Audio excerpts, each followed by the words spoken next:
मरने के बाद इंसान कहाँ जाता है, स्वर्ग या नरक? ये सवाल हर किसी के मन में आता है। कहते हैं अच्छे कर्म इंसान को स्वर्ग तक ले जाते हैं और बुरे कर्म नरक तक। लेकिन असली गुनहगार कौन है जिसे नरक मिलता है? इसका सच आज पता चलेगा और यकीन मानो जवाब तुम्हें सोचने पर मजबूर कर देगा। इसलिए वीडियो को आखिर तक जरूर देखना। गहरी रात थी। अचानक आसमान गड़गड़ाता है और धरती कांप उठती है। ये यमलोक की अदालत है जहां इंसानियत का सबसे बड़ा मुकदमा शुरू होने वाला है। हजारों आत्माएं जमा थी, लेकिन सन्नाटा ऐसा है जैसे सबकी सांसें थम गई हों। सिंहासन पर बैठे यमराज गरजते हैं, आज तय होगा कि नरक का असली हकदार कौन है। आत्माएं एक दूसरे की ओर देखती हैं। कोई अपने पाप याद कर कांप रहा है, कोई मन ही मन प्रार्थना कर रहा है कि उसका नाम न पुकारा जाए। लेकिन यहाँ कोई बच नहीं सकता। यमराज डंडा उठाकर आदेश देते हैं, पहला दोषी पेश करो। भीड़ में फुसफुसाहट उठती है। कौन होगा पहला? चोर, कातिल या कोई और? सबकी आंखें दरवाजे पर टिक जाती हैं।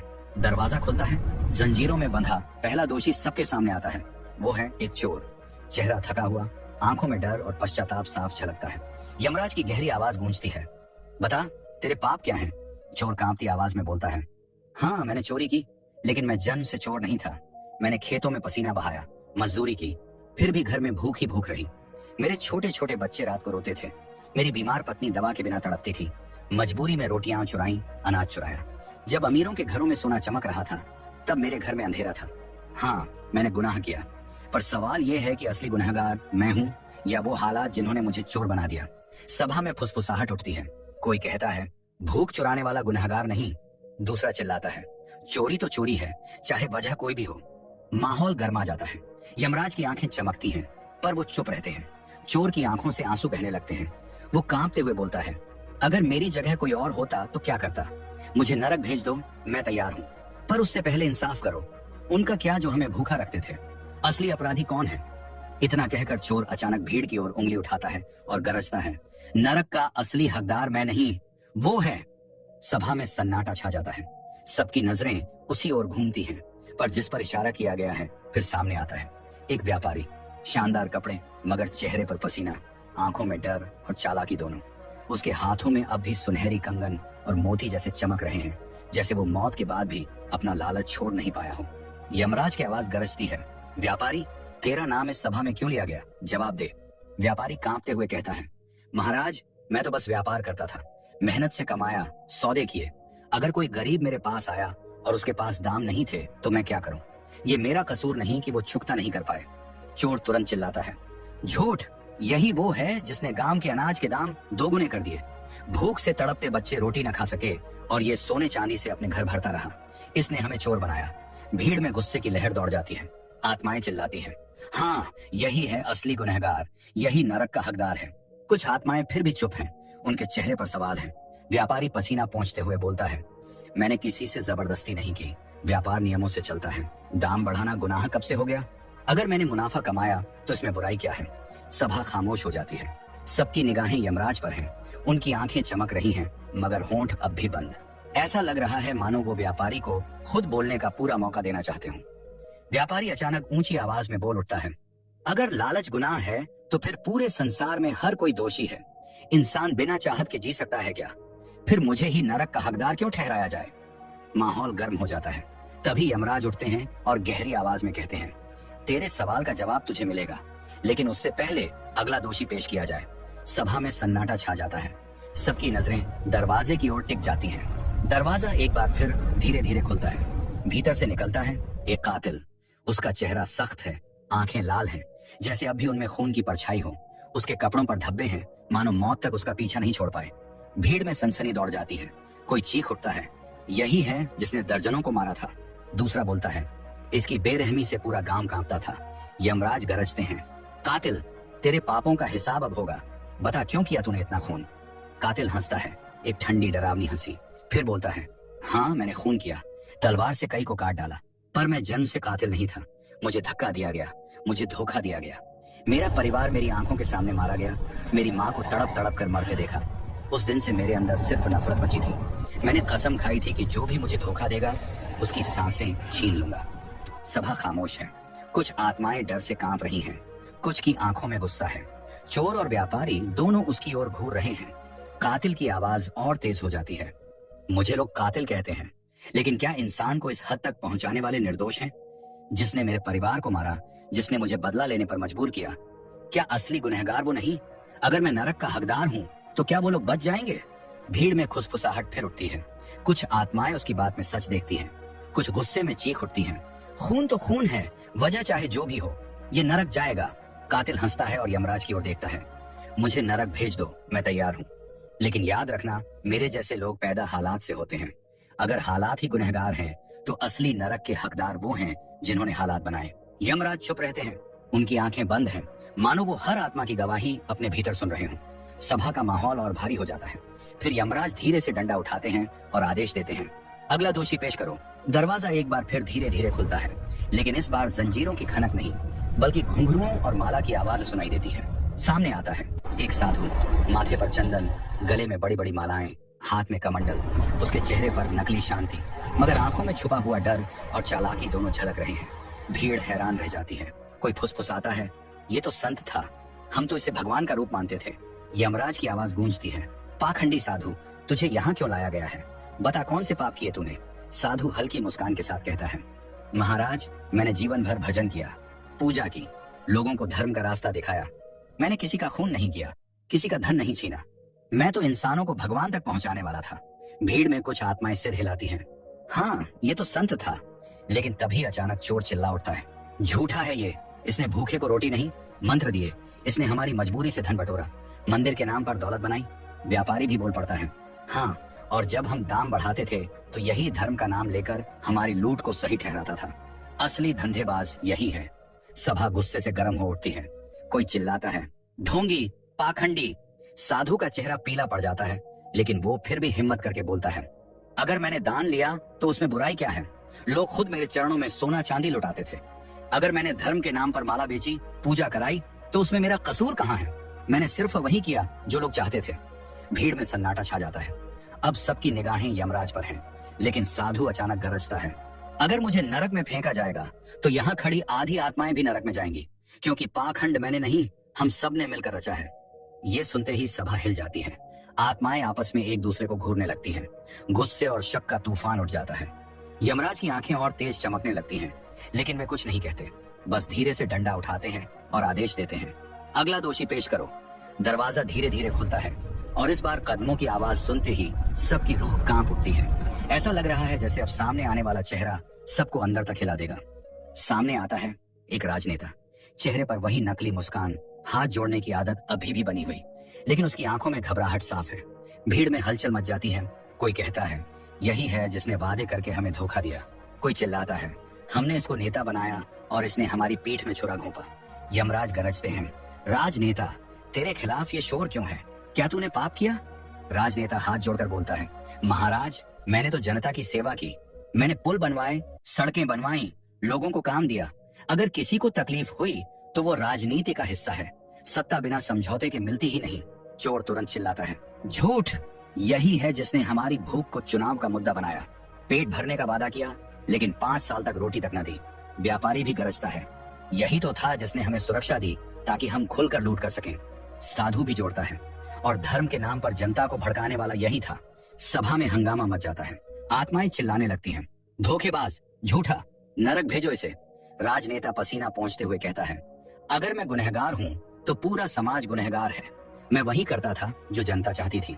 लालच सिर्फ मेरा नहीं था, सत्ता की भूख हर इंसान के खून में है। मैं अकेला नरक का हकदार कैसे ठहरूं? यमराज की आंखें तेज हो उठती हैं।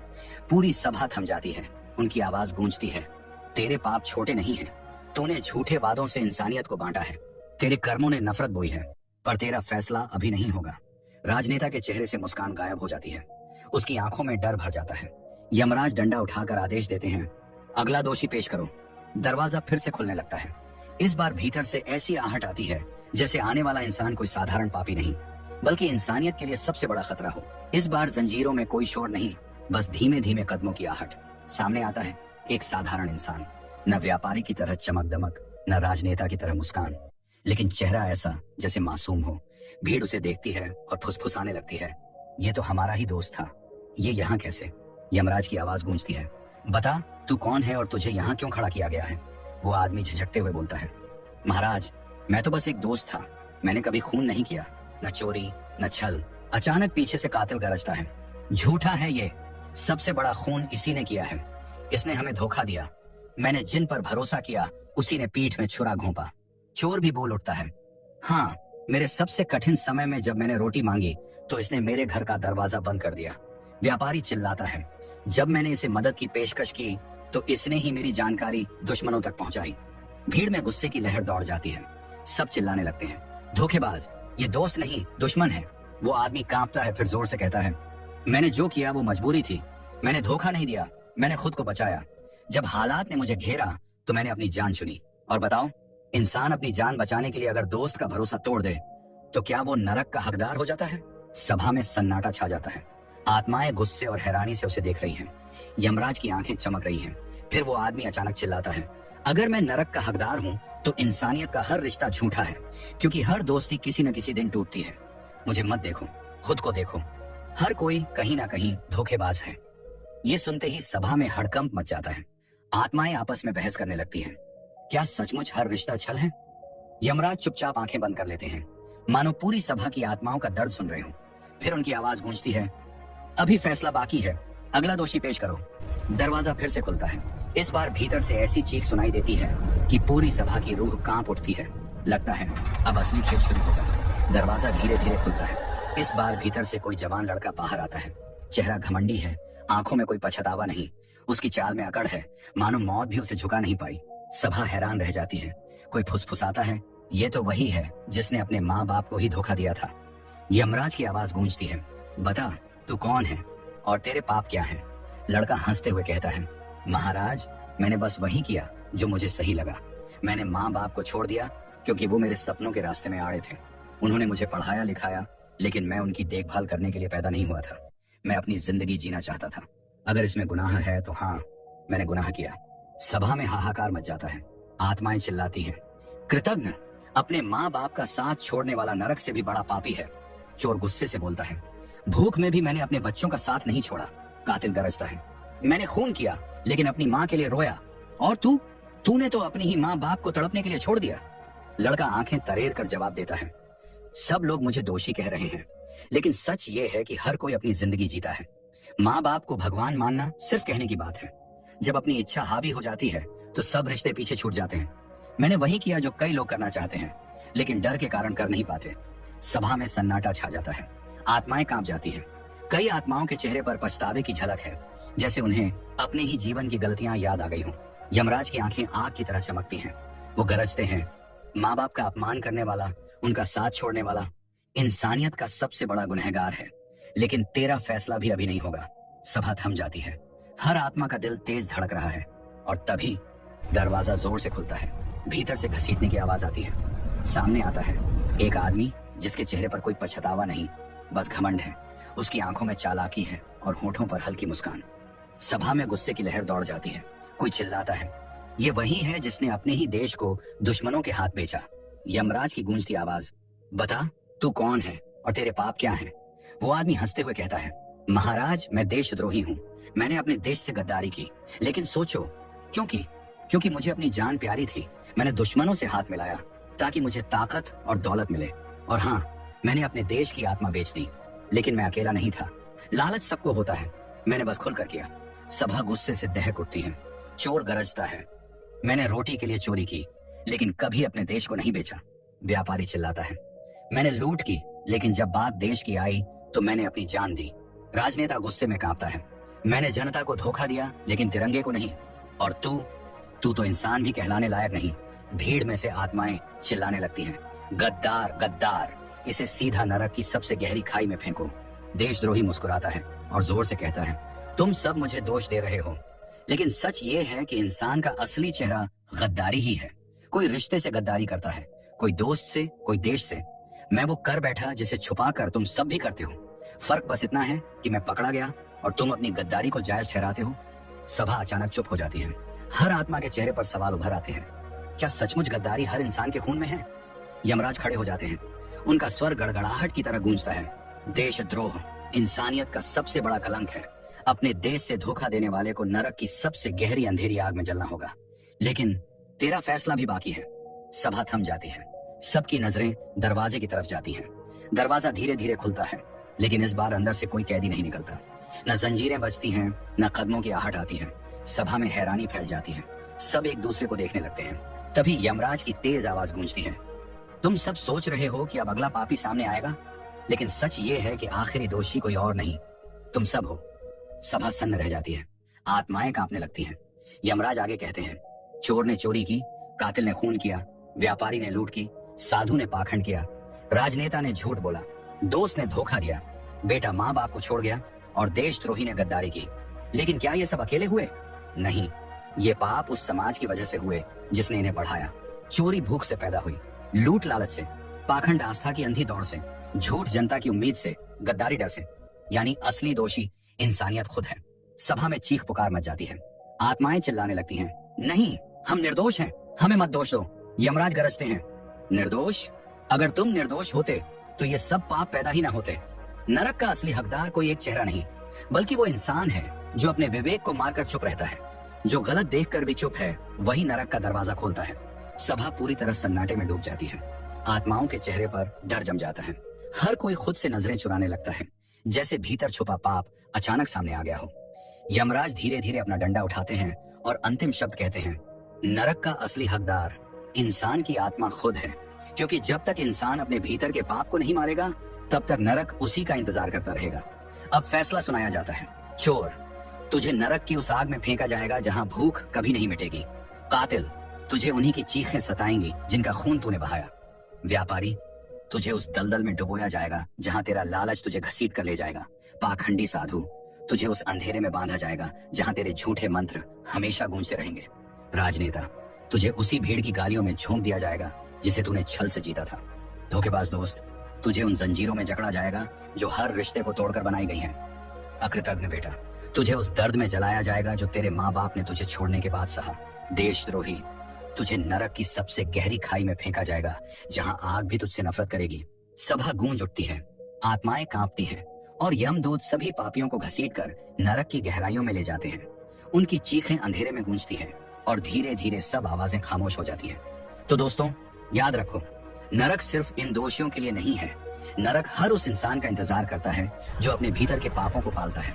चोरी, हत्या, लालच, पाखंड, धोखा, गद्दारी, ये सब नरक के दरवाजे खोलते हैं। और दया, ईमानदारी, सेवा, माता पिता का सम्मान और देश प्रेम, ये स्वर्ग के रास्ते। फैसला तुम्हारे हाथ में है। कौन सा रास्ता चुनोगे ये तुम पर निर्भर करता है। तो दोस्तों, ये कहानी तुम्हें कैसी लगी? और अगर आपको ये कहानी पसंद आई तो लाइक करें, कमेंट करें और शेयर करें ताकि ये संदेश औरों तक पहुंचे।